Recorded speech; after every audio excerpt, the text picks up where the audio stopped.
right, thank you guys so much. We have another, I was going to say Kill Rationalism video, and it is a Kill Rationalism video, but it's also Seeing the World Integrally video. I think this video will be placed into both playlists. Today we're going to be discussing the differences between the 4D sphere and the 3D sphere, why the 4D sphere represents a transcendence of the 3D sphere and all things three-dimensional, as well as time as an invisible dimensional backdrop. We'll get there. And we are going to be talking about the sphere as a symbol for integral consciousness. It is the prototypical symbol for integral consciousness. Now, of course, with the magic structure, we have the dot, the point-like unity. Excuse me. The mythical structure, the symbol that represents it most perfectly, is the 2D flat circle. With the triangle, we have, or with the triangle, with the mental structure and rationality, of course, we have the triangle. And now with 4D integral consciousness, we have the 4D sphere. Now, in the description below, I will link a picture of a 4D sphere, and you guys have to visually look at that. You have to pause this video, even if it's right now, go into the description and find it. I apologize for my tech ignorance. I know it's probably simple to you guys, but I don't know how to put that on the screen. Nothing kills my time for making videos than doing editing, even like basic stuff. I don't even want to learn it. I'll have to at some point, but... All right, so first off, we're going to start with time, actually. I have made a huge mistake in some of my other videos, particularly the What is Time video. And it's not necessarily that that video is wrong, it's just a part of it. I didn't quite get there. I went beyond the surface level, but I didn't quite get the full depth. In the past week or so, I think I've got the relatively full depth where I think I've got it. So rather than time as being a medium that integrates and generates and is directly connected to space, the direct connection to space retains, but not necessarily the medium of integration. Space is the medium of integration, and time is what allows space to exist and unfold. So, what is time, really? What is 4D time? How does it connect to space? So time is the invisible dimensional backdrop that, quote-unquote, opens up space and allows it to unfold, as well as its integral capacity in the form of assigning meaning and order to spatial movements/objects. So time is the invisible dimensional backdrop to space that allows it to manifest and come into existence, and then allows its spatial processes to unfold, because everything that happens in space unfolds according to a particular time sequencing. And that particular time sequencing is exactly what allows us to understand what this is and for us to assign significance to it. It's integrated, but let's get into that. So, assuming you're this far into the series, you know that we, as integral thinkers, we're always focused on time, really space-time, and we are out of the exclusive chronological time, the rational time, where everything is step-by-step, continuous flat line. It's quantifiable time, like the clock, in which you have these little time units that are separated and partitioned from one another, and then assigned a numerical value. So it's 10:35 p.m. when I'm recording this. It's not 10:36, not 10:34. It's also not 10:35 a.m. You can very clearly see, as I've explained in other videos, and then this part is true. It's not that all my previous videos on time are bad necessarily. It's just that they're not the full thing. So there are many different layers of time. We're going to be talking about only two today. Actually, I guess technically three. So with rational time, as I just said, you had the little time units separated and partitioned from each other, assigned a numerical value, and then we go. Time marches on. Time is external. It is continuous duration, and it is a flat line. It just sort of, it's an absolute backdrop, according to the mental rational way of viewing this. That is what time is. Whether the rationalists want to realize this or not, there are more forms of time. There are more layers of time, and we exist and move through these layers every moment of our life. So another layer of time that exists and that you sort of move through, if you will, every moment of your life is procedural unfolding. So think of that procedural unfolding is the temporal unfolding or sequencing of processes, of when spatial objects move in space, how it moves. So think of a tree, right? So we start with the seed, then we get the sprout, then the sapling, then the mature tree, then the decay. This temporal sequencing helps solidify the scientific essence of the tree. We know it's a tree because it follows the spatial temporal unfolding of a tree. The step-by-step, continuous, ordered one after the other is exactly what scientists and the either rational or rationalist employ to help understand, yes, this is a tree. It follows this chronological pattern, right? But think if we were to, let's say, arbitrarily switch up the temporal process or unfolding of this tree. No tree would ever come into being or manifest if the temporal sequencing was sprout to decay to a mature tree to a sapling to a seed. Simply put, this is nonsensical, okay? The temporal sequencing directly creates and conditions the end result, if you will, of spatial phenomena. So the tree must have unfolded according to this particular temporal sequence. First this, then that, then this, then that. This mode of temporal sequencing helps confer order, clarity, and depth, right? So it's one after the other. You can very clearly see why the rationalists love this, because it's chronological, everything is step by step, it's slow, it's partitioned. So I guess the whole point of this particular temporal sequencing being step by step, essentially, whatever step you arrive at or you're analyzing, let's say seed, sprout, sapling. Okay, sapling is going to be directly created or will come into being directly because of the preceding stage, which is the sprout. And the sapling will directly impact or affect or condition the next step, which is the mature tree. Every single one has a causal sort of link. That's one way of the temporal unfolding. And you can also think about this just right now. I mean, think about the words I'm saying to you right now. First, I'm speaking like this, then that, right? So first, I'm speaking in a way where the words unfold according to a particular temporal sequencing, which is, say, first this word, then that, then this. This way of speaking and the chronological step-by-step helps transmit rational knowledge. Because if I were to start speaking in this sort of slam poetry style and I were to start talking about space-time like this, in this very sort of weird, cringe, artistic way, you would be like, can you just be a normal person? I can't focus. I can't understand what you're saying when you create this temporal sequencing of the words. You're trying to transmit knowledge to me. I need a continuous extended, uninterrupted duration where everything is step-by-step and chronological, because this is the way that things, this sequencing, as I just said, helps confer order, clarity, and depth on the spatial object in question. So that's another layer of time that is always happening. So we have time as rational time, clock time, calendar time, which we discuss, procedural unfolding, and then we have, of course, time as an intensity, or I guess time as a quality. Sometimes the procedural unfolding that confers order doesn't matter at all. So I guess what I'm saying, sometimes chronological time, it's not the only thing there, right? So when I walk into my living room and I find my mom unexpectedly, I become frightened. So I come home, maybe I'm drunk, I'm not expecting her to be home or to be up. And I walk into the kitchen, turn the lights on, and boom, there she is. And that scares me, right? I'm frightened. Whoa. In this case, right, the procedural temporal unfolding, as we just discussed, is more or less irrelevant. So this sort of step-by-step, how did she get there, one after the other, it's more or less irrelevant. What matters is how it was experienced. And the suddenness, emphasis on the temporal, and emphasis on its distinction between the chronological step-by-step, of my mother's appearance or manifestation in my consciousness is exactly that which caused my fright.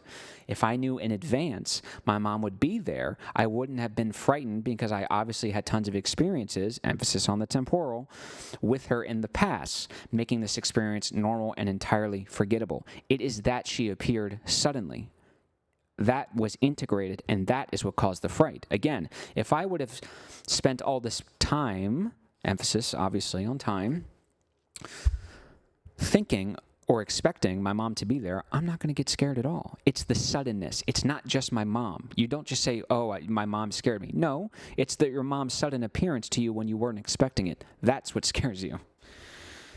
So here's the key insight. Now, we're not going to go too much into time here today because I want to explain the 4D and 3D. But here's the key insight here.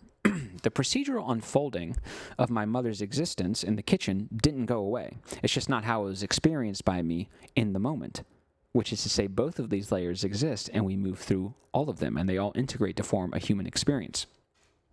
Both layers are active and present. This is integral consciousness, my friend, not pitting them against the other. They're all here. They're all simultaneous. They're all efficacious. So my mom's temporal unfolding went like this. Decided not to go to friends after all, turned around in her car, entered the home, went to the kitchen for food, right? And my temporal process was, I did decide to go out with my friends, got drunk, decided to come home, was expecting my mom to be at her friends because she said she was going to be there until 3. It's 12 o'clock. So I go into my house, right? It's still there. My mom's temporal unfolding, this sort of chronological step-by-step. Oh, that's how she got there. But remember, this is the way that it confers order. It's still there. It's just that the time as an intensity or experience was also present within me. The suddenness combined with time as an intensity produced time as a quality, which means that the quality of fright is what charged the moment and gave its particular stamp. So this combination between procedural unfolding and time as an intensity created time as a quality, which means that this particular moment was charged by a particular quality. In this case, it was fright. And like I said earlier, all of these combine to create a real human experience, because if you listen to the rationalist, everything is disconnected, separated, and isolated. When we experience in the world, that is simply not true. I don't know what to say. Everything is connected. Okay, so now we're getting into the sphere. So the difference between a 4D sphere and a 3D sphere is that the 3D sphere can only show the external surface, in addition to it being static. The inside of the 3D sphere is just empty space. So there you go. You can only get the surface level external side of a 3D sphere. Whatever is inside the sphere, you don't know, and it's just empty space.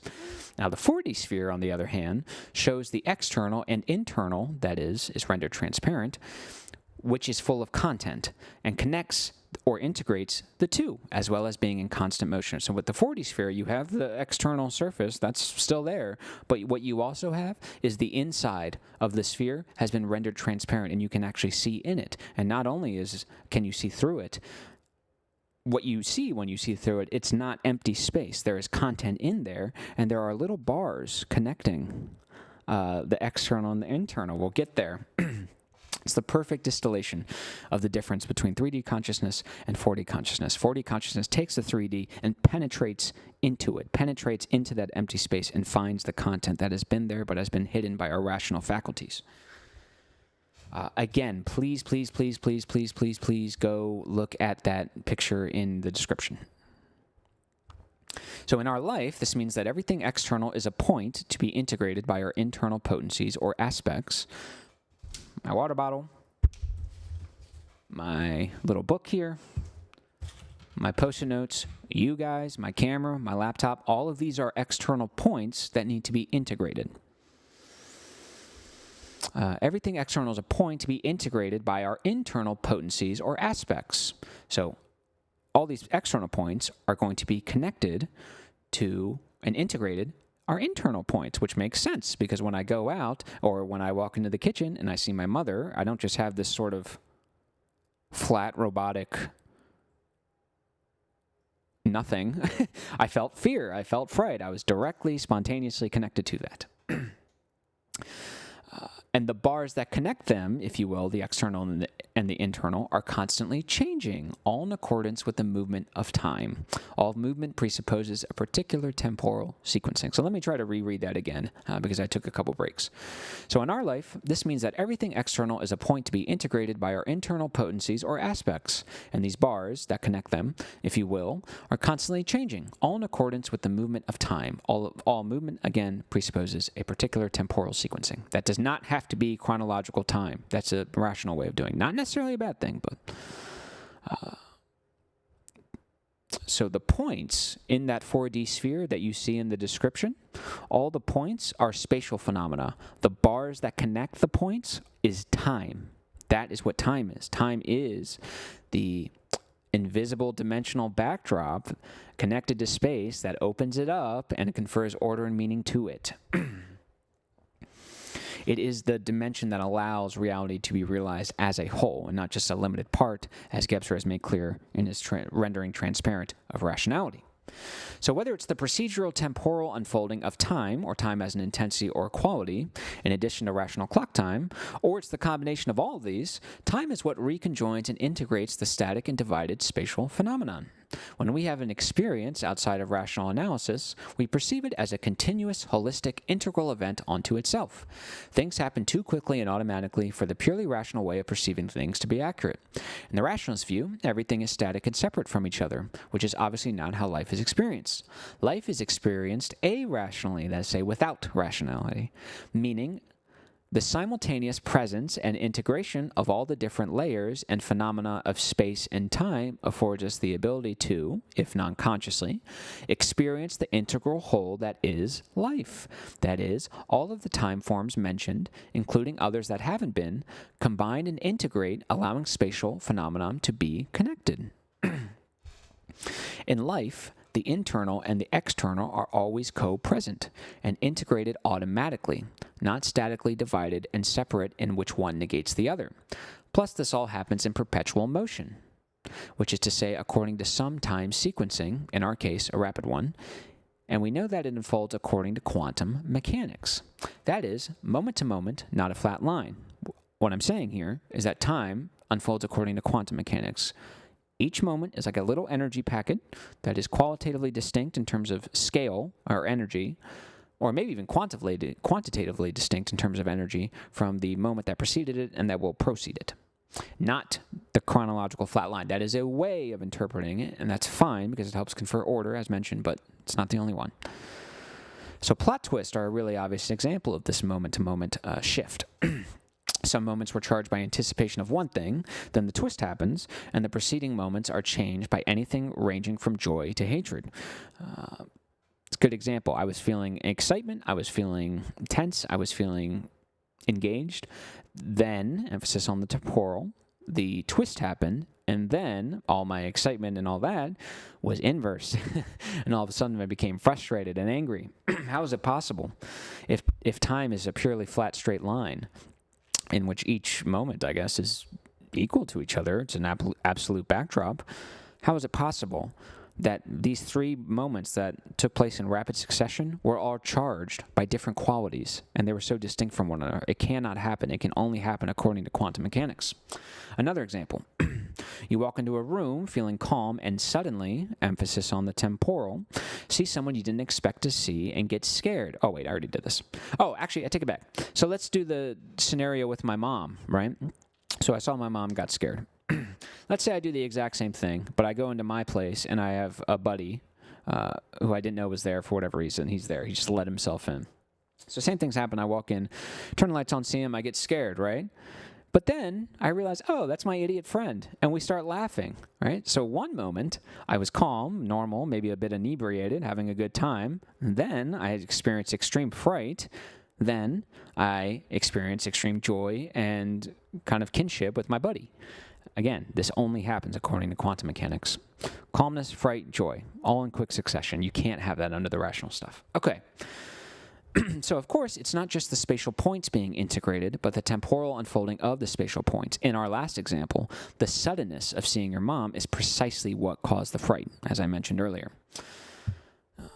If you're walking out and about and you suddenly see your ex or someone, an old friend that you broke off with on bad terms, it is the suddenness of that appearance to your consciousness in the moment that is going to cause the proceeding bad mood, the disintegration that will lead to all these terrible memories and all this stuff.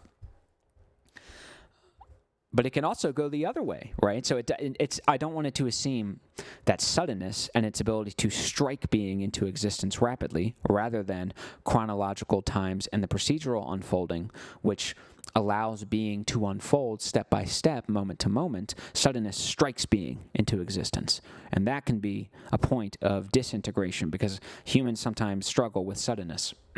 But it can go the other way. It's not, suddenness isn't inherently a bad thing. So if you're going to a funeral and you know that an ex will be there, the same ex that you broke it off with poorly, then the suddenness kind of becomes a relief. Because now that I know she's going to be there and I haven't properly integrated her presence, now my entire day is ruined. The entire hour-and-a-half car ride is permeated by negative thoughts and anxious feelings towards the ex. But if you saw him or her suddenly at the funeral home, then the pain will still be there, though likely to a lesser degree.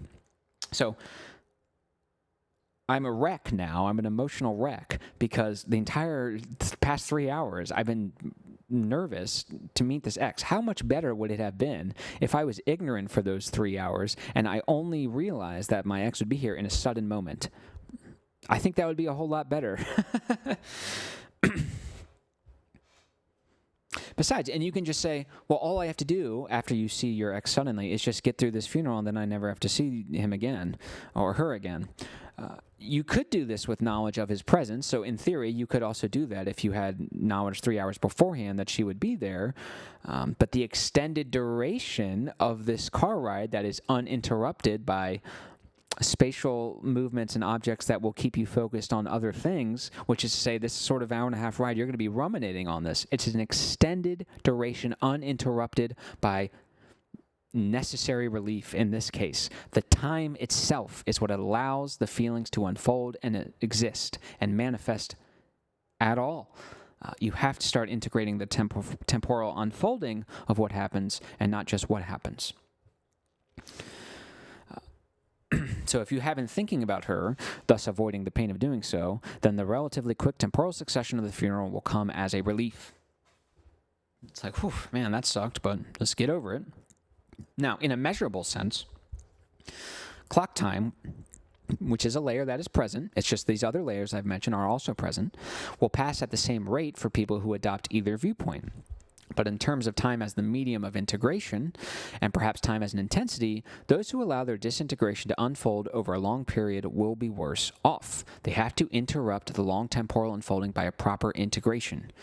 That is, put in the soul work, acknowledge your flaws, and channel your ex into healthy ends, healthy psychological ends. So if you notice that every time you think, emphasis on the temporal, every time you think of your ex or you see your ex, it just completely ruins your day or week, that is a sign, okay? You need to integrate that healthily. You need to acknowledge the pain, acknowledge that maybe she made you feel bad, acknowledge maybe the inner child, and say, well, she made me feel powerless, and that made me feel like a kid again. It does suck. I'm not denying that, but time is speaking to you. So the sphere, here's another important point of the sphere. So we have all the external points and all the internal points. And time connects these and integrates them. Now, how specifically does time do this? Well, remember, all our senses, essentially, these sort of rapid processing system that they employ to make sense of the world, that's still a temporal unfolding. Your eye, even if it's rapid, has to visually adjust and open itself and find the vanishing point and recognize the object. Let's say it's my mom in the room. When my mom says something, the ear, that temporal unfolding, the process of actually listening, that unfolds according to a particular sequencing. In this case, it's very rapid. And of course, it has to be that way because evolution would be dead if not. Same thing with the other senses. So that alone, I think, is enough to connect, right? And as I mentioned earlier, it's not just space that is being integrated. It's not just that my mom was there. It's the suddenness of her appearance. It's the fact that I'm stuck with my ex in this car ride for an hour and a half. It'd be one thing if I was in there for 2 minutes. I could just get over it. But this is going to fester. That's the problem. It's the fact that I expected to get off at 8, and then we unexpectedly got busy, and now I'm going to be here till 9:30. Okay? That's a really good example. Time is the thing that is causing your frustration right now, because if you can just chill if you can recognize that your disintegration of time is causing this, you can have a better life. So the sphere, we have the external and internal. Okay, so that's good, right? Here's the thing. If they really are external and internal, and if they are connected, and if everything is in motion, and they're not static, all these points are in motion, they're not static, it does seem to imply that the external and the internal, there would be a sort of space growing between them. And that, let's say the past, right? So the past it's not really behind you. It's perpetually present and efficacious. For example, let's take the example I just used. You know, the past 5 weeks on Wednesday, we'll say, I got out at 8. So my expectation in the present is built off the past, right? And my future images and goals, which is say to get home around 8:30, is also present because that is exactly which caused my frustration for getting out at 9:30. So there you go. What happened just there is that the past and the future closed in on itself and permeated and affected the present. That can't happen if past and future are constantly divided and space is being imposed between them and they never touch. So the sphere is important because it keeps everything locked in. So everything closes in on itself, which means, in our case, in terms of time, that the past, present, and future are simultaneously present. And in terms of space, it means that the pre-rational, irrational, and rational, as well as the irrational, are simultaneously present and efficacious. So that is an important point about the 4D sphere compared to the 3D sphere. I think it's a great distillation of the transcendence taking place of 4D integral consciousness, transcending from 3D rational stuff. And I hope you guys enjoyed it. I love you guys, and don't worry about Gebser video. I'll get that to you guys either tomorrow or Monday, probably tomorrow night. And I'll see you guys soon. Thank you guys so much for watching, and I hope you guys learned something. Love you guys.